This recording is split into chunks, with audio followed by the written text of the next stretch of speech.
ko is 32,000 pesos. Lalong pwede, no, lumipat lang. Tumatagad ng 6,000. Okay. And then, nag-stay po ako dyan for another 5 years. Nag-resign po ako dyan noong September of 2011. Ang iniwan ko pong sweldo ay 56,000 pesos. Pwede na po ba yung 56,000 pesos a month? Yes. Last 2011 po. Pwede na, no? Pero sa totoo lang, sa empleyado, hindi niya po sa sweldo yun ng buo yan. Tama? Bakit? Anong meron? Kaltas. Nagtatax po ako ng 6,000 pesos per payday. Ibig sabihin, 12,000 a month.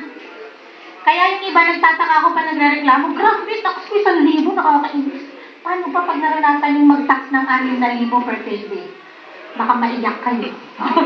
So ako po, malaki na pong contribution ko sa Pilipinas, no? Kasi dami ko pong tinas. Anyway, ano po yung gusto kong ipakita dito? Yabang naman nito. Dito. Ang gusto ko pong ipakita sa inyo, total po niyan, it took me how many? 12 years to earn 56,000 pesos. Okay? 12 years of working experience to get 56,000 pesos a month. Plus, nag-aral po ako ng 5 years, nag-take po ako ng board exam. Madali po bang mabuhay sa mundo natin? Hindi, okay? So, bakit ako umalis dito sa last work ko? Kasi po nagkasakit ako. Grabe, 56,000 pa lang ang sweldo. Stress na, pressured pa. So, nagkaroon po ako ng hypertension. High blood lang po yan, pero stage 2. Yung tipong malapit ka ng ma-stroke. Naranasan ko po yan, 220 over 120 ang BP. Ganun po pala yun, madilim ang buong kapaligiran. Wala akong nakikita pero naririnig ko nagkakagulo mga tao sa emergency. So, nung nangyari po sa akin yun, hindi na po ako nagpatumpik-tumpik, nag-resign po ako. And blessing in disguise kasi mga after 1 month lang po, may nagpakilala po sa akin ng AIM Global. Pero, ayan, syempre AIM Global networking. Ano naman ang reaction ng isang engineer sa palagay mo? Negative, di ba? Ha? Ano nga po ako ng networking? Ayoko nga, di ba? Ito yung iniwan ko sweldo, magpapagaling lang ako kasi magtatrabaho ako ulit. Yun yung thinking ko. Magpapagaling, magtatrabaho, or mag-abroad. Okay? So, that's the point. Pero, hindi po ako nakatanggi agad sa AIM Global. Mamaya malaman nyo kung bakit. Because AIM Global has a very good product. At nag-join agad ako, pero in-snub ko pa rin yung business. Nagtitake lang po talaga ako ng products. And good news po, after mga 6 months, I feel a lot better. Pero ano yung nakita ko? Ito po yung nakita ko. So sabi ko, feeling ko, pwede na ako mag-work ulit. Kaya lang, marami na po akong nakilala ng mga taga-AIM Global. Alam niyo po, sa AIM Global, napakadami, as in napakadami po, na sumusweldo na 100,000 pesos per month.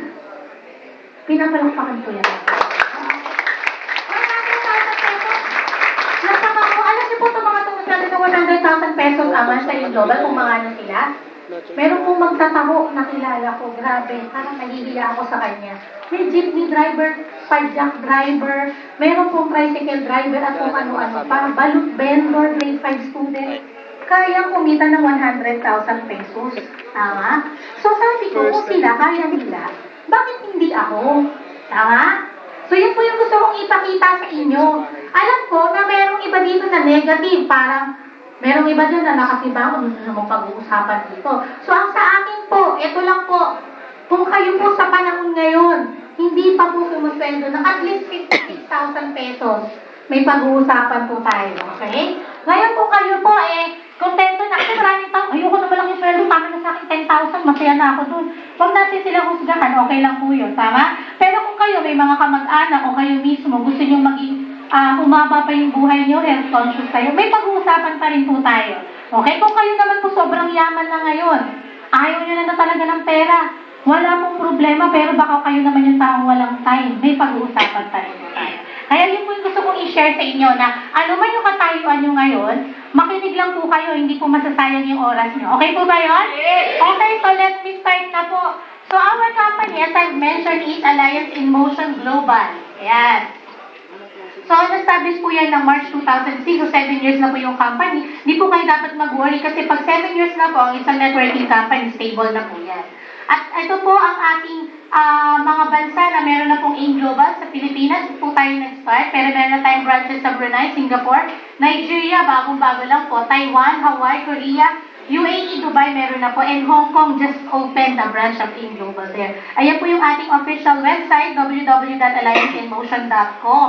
Okay. So, yan po yung reason kung bakit tayo global. Kasi marami yung iba nalilito. Madami daw networking company, ang pangalan may global.